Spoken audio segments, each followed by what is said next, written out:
Hey guys, welcome back to my channel. Today we are going to be giving a quick first impressions review on the new Fenty Skin Tint. If you're interested in seeing how it performs on my combination oily skin and what I thought about the shade ranges, then just keep watching.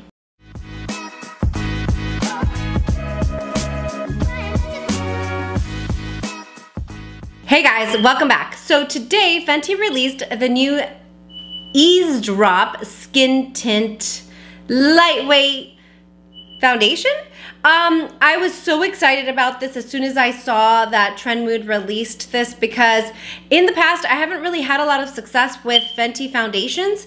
The first one was too matte and too drying. It would just kind of cake up on me. It was way too full coverage. The second hydrating one I tried, and it was also way too full of a coverage for me.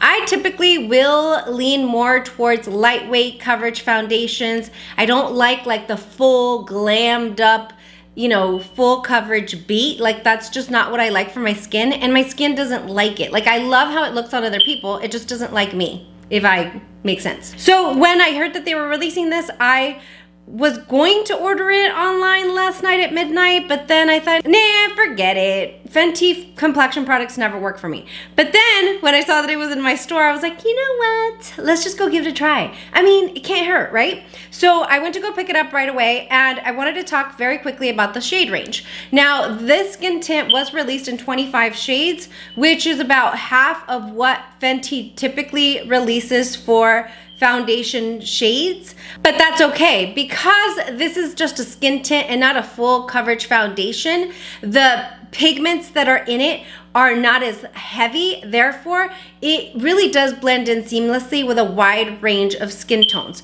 For example, in Fenty, I'm typically about a 260-ish, I think. I mean, I only bought it twice, once of each of the others, but I can't remember. Well, the shade range that it told me that I needed, it said 8 and 9. And so I went in and I just grabbed the 8, grabbed the 9, did a little swatch test on my arm, and then I just wasn't convinced. And so what we ended up doing with one of the representatives at Sephora is she did the neck swatches, but like swatches. She did not blend it in, and so we watched what 9, 10, and 11 did.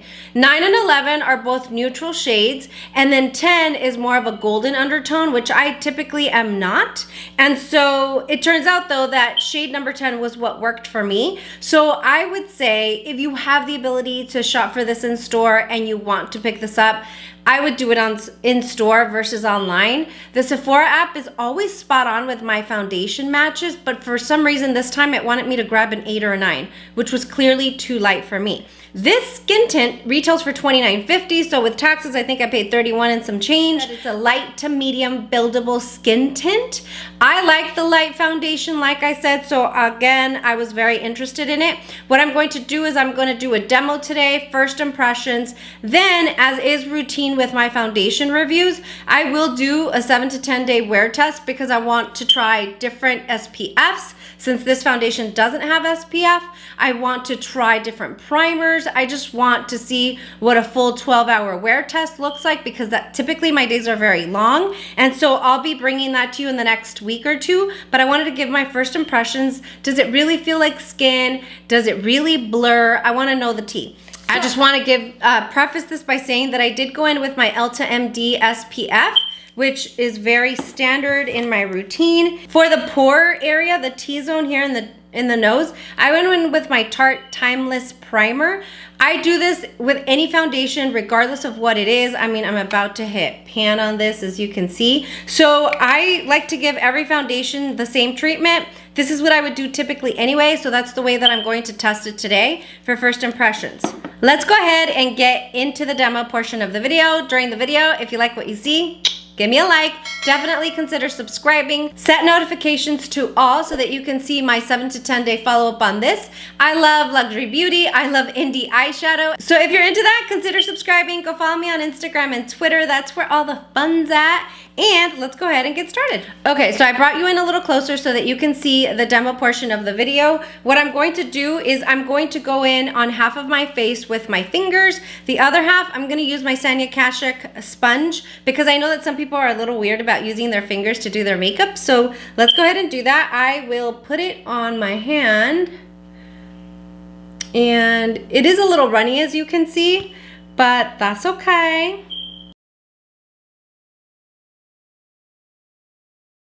And I'm just going to rub it in, rub it in, rub it in. It feels like you're putting SPF or lotion on. It feels like nothing. And I know you guys have seen this on my channel before. I love applying my foundation with my fingers. I think that it just blends in nicer. Wow.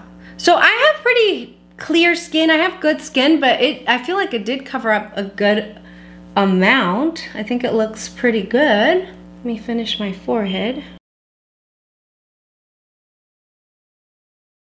And as you can see, that's a pretty good shade match. I'm so glad I didn't just go with what my app was telling me as I normally do, because then it would have been way too light. That looks good, you guys. It looks just like skin.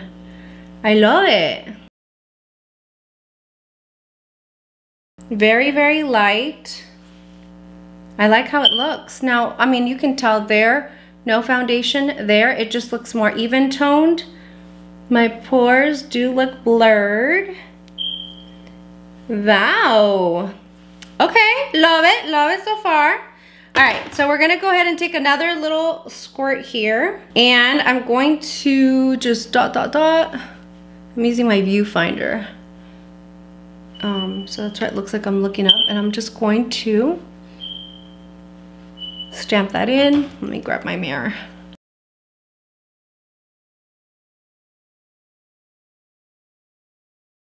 Right away, I can tell that my sponge soaked up a lot of the product, which we know that happens. It looks good with the sponge as well.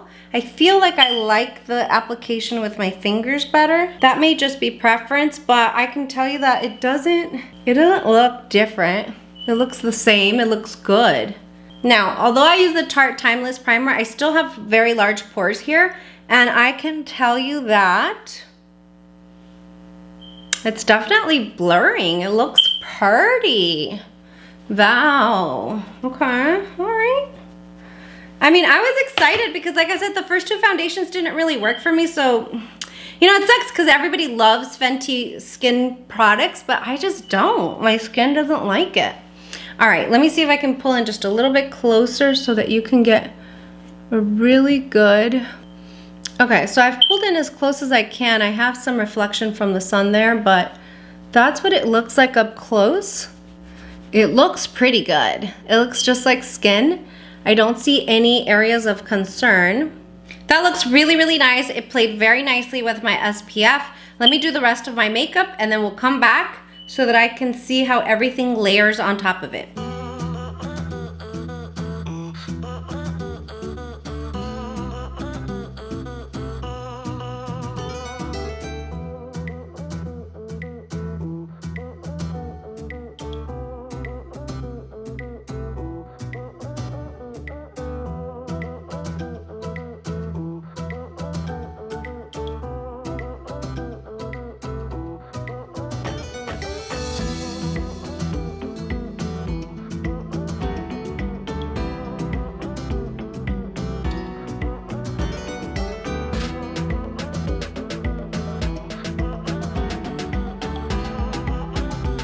Okay, so there is all of my face makeup. I'm just gonna throw a quick little bronzer in the eyes, put some mascara on, and I'll be right back. Okay guys, and this is the final look. Check out this skin though. So I have pores there, but they look significantly blurred. It looks so pretty. Sorry, I'm just checking it out. It looks so pretty. You guys saw what I did with my complexion. I just went into the eyes very quickly for a neutral look with this Carmel Glam Shop palette. So we'll be talking about this in a later video. But, you know, it just looks absolutely perfect. And I'm so excited because her foundations, I've wanted to use her foundations. They just never work for me. This is light enough. What I'm gonna tell you is even though, and this is just on my skin, so I'm T-zone oily combination, so normal here, oily here, during the winter/spring, As the summer comes, I do tend to get a little bit oilier all over the face, but as of right now, you know, it's very natural and I did not have to set it. And although I don't feel it's completely dried down, it's mostly dry. So the only areas I powdered were just under my eyes and then the T-zone. But everything else looks so good, you guys.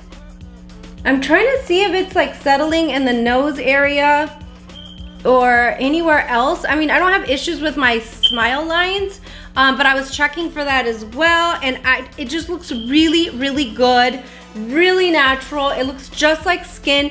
I didn't even put it on my neck intentionally because I wanted to see how natural it would look, but it looks like nothing. It looks like my skin, except I don't have that unevenness with like a little bit of redness here or whatever. It's just very balanced looking complexion, and I am just so excited, especially because I got to use it with my favorite SPF, which is the Elta MD right now. So I will test it again with different SPFs. I'll test it with different primers. I'll test it over 7 to 10 days. The claims on this foundation are that it is humidity resistant, transfer resistant, waterproof or water resistant. I want to make sure and really test those claims. I live in Texas, which can get very humid, but if this checks out, like that's gonna be amazing because this is totally something that I could just like squirt, boom, and be out the door during the summer. So I'm excited about that. I'm excited that I can finally possibly wear a Fenty foundation or a skin tint. So let me know what your thoughts are. Are you picking it up? On initial impressions, I feel that this is gonna be such a beautiful everyday foundation. I know they call it skin tint, but for me, that likes the lighter coverages, I'm gonna say foundation. Now, what I'd like to do in the next minute or so is just swatch it compared to other light foundations that I have that I feel compared to this. So let's go ahead and do that very quickly to give you some comparison to see if you truly need this or not. And then we'll wrap up the video. Okay, so I pulled out some foundations that I feel sort of have a similar feel to this new Fenty skin tint. So I'm going to swatch them all together and then we can kind of just gauge consistency if that's helpful in any way. The first one that I'm going to swatch next to it is the Charlotte Tilbury Light Wonder. This is in the shade 7 medium, and this is a super light dream skin foundation. It does have SPF, but it's also very light upon application. So I will go ahead and swatch this one. The next one that I want to swatch next to it that I absolutely love and is very skin-like is the Tarte Maracuja Tinted Hydrator. I have the mini. It was good enough. I have about 40 foundations, so I didn't need anything, but it's a tinted moisturizer. I will go ahead and swatch this one as well. The next one that I want to swatch next to it is the Covergirl Clean Fresh Skin Milk. This is also very skin-like. My skin loves this stuff, you guys, just for everyday wear. So I want to swatch this one. And then the last one, like duh, is it even a foundation video if we don't talk about Chantecaille? No. The last one that I'm going to swatch for you is my Chantecaille Future Skin Gel Foundation, and let me go ahead and show those to you. Okay, so here are the foundations, if you can see them there. So the first one is the Fenty Skin Tint, and as you can see, it's a little runny, but not as runny as the Charlotte Tilbury Light Wonder. Next, we have the Tarte Maracuja Tinted Moisturizer or Tinted Hydrator. Then next, we have the Covergirl Skin Milk, also very runny. And then the last one is the Chantecaille Future Skin Cushion Foundation. So I would say in terms of, you know, just by gauging the texture and how runny the foundation is, I would say that the Fenty is just a little bit thicker than the Charlotte Tilbury Light Wonder and the Covergirl Skin Milk. And then the Tarte Hydrator is more consistent with the Chantecaille Future Skin Foundation. Again, you know, in terms of performance, that's not what we're talking about here, although they all perform very nicely. What I'm really looking at is the texture or the consistency of the product. But yep, there you have it. Obviously, we're assuming that the runnier that the product is, the lighter in consistency that it will be. I can tell you that this is just lovely on the skin. It is just as light as the other foundations that I just compared it to. However, this sets down a lot better. Like, I feel like when I went to go pick it up that it was gonna be like a very glowy, very dewy type of skin tint, if you will, because it was supposed to be very skin-like, very healthy looking. And although it is very, very healthy looking and it looks just like skin, it's definitely not glowy and not dewy in any way. It sets down very nicely. You guys, another thing I have to say as I'm wearing it, I've had it on about half an hour now, is the fact that it is extremely blurring. My face looks so pretty. So, I mean, you know, I'm 40, I have large pores, I have oily T-zone, but it looks really nice. It sits very nicely on the skin. It doesn't go into the fine lines that I have, which are minimal, but I still have them in this area, and it doesn't sink into the pores. I mean, I have foundations that will literally the pores will eat up the foundation. This is not it. It's just creating the most beautiful veil over my skin. So again, I hope that the comparisons were helpful. I hope that the first impressions and application and the demo portion were helpful. Let me know if you're picking it up or not. Are you gonna wait for the VIB sale?